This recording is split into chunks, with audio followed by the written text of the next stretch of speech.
ये नहीं था कि मेरे ससुराल वालों ने मुझे प्लेट में रख के वो ज़िंदगी थी। ये भी मैं एक बात समझती हूँ कि वो ज़िंदगी आपको खुद तलाश करनी पड़ती है। जॉइंट फैमिली सिस्टम में कुछ फ़वाइद भी तो होते हैं। तो हमारे यहाँ ये बड़ा प्राउडली कहा जाता है कि शादी एक फ़र्द से नहीं ख़ानदान से हो रही है। मैं समझती हूँ बड़ी स्टूपिड सोच है। काम वालियाँ कहती हैं आपकी सास तो जी आपसे ज़्यादा फिट है। एक ये भी तो एस्पेक्ट है ना। जब हिस्सा जायदाद का लेते हैं तो दुगना लेके दौड़ते हैं। जब वो एक मजलूम बच्ची हमें नज़र आती है ना, जो हमारे आगे कोई जवाब नहीं दे सकती, तो अच्छा भला इंसान भी अंदर से जालिम हो जाता है। मेरी रिकमेंडेशन तो ये है कि जो निकाह नामा होता है वो लड़की वालों को खुद पहले भरना चाहिए और वो जो राइट ऑफ डिवोर्स है उसको हाँ लिखें और फिर लड़के वालों को दें। सदियों के बिगाड़ को लम्हों में तो नहीं दुरुस्त कर सकते। मुझे ज़्यादा ये फील होता है कि आपका कोर प्रॉब्लम वहीं से शुरू हो जाता है, जो आपका मास्टर और चाइल्ड, जो मास्टर स्लेव रिलेशनशिप है, और वो फिर हमारी फैमिलीज़ में आता है। आपका बेटा आपको गुलाम लगता है तो बहू भी वैसी चाहिए आपको।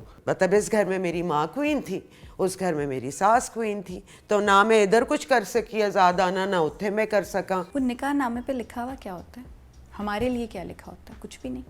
निकाह नामा कोई कहीं से आया नहीं है, निकाह नामा बनाया गया है। तो मुझे लगता है कि इंसान जब अगर खुद आप अपनी उंगली खुद भी काट लेना तो फिर आपके पास 1000 तरीके होते हैं खुश रहने के, लेकिन कोई काट देना तो फिर बहुत मसला होता है। ज़िंदगी हराम करने के बजाय, जिस तरह से छुपके अफेयर चलाने के बजाय निकाह को आसान कर लो। हमारे अपर क्लास में भी चेंज नहीं आ रहा, जहाँ पे लड़कियाँ बाहर से पढ़ के आती हैं, इकोनॉमिकली इंडिपेंडेंट हैं। लड़की वालों को ये पहले ही बता नहीं देना चाहिए और ये सोच के रिश्ता देना चाहिए। औरतें लड़ती हैं, छोड़ यार उनको। शाम को जाते हुए बीवी के लिए आइसक्रीम ले जाना, वो आइसक्रीम का रैपर सुबह सास देख लेती है तो और कुट लग जाती है। तो ये बाहर वाले अंकल शफीक को भी कंट्रोल करने की जरूरत है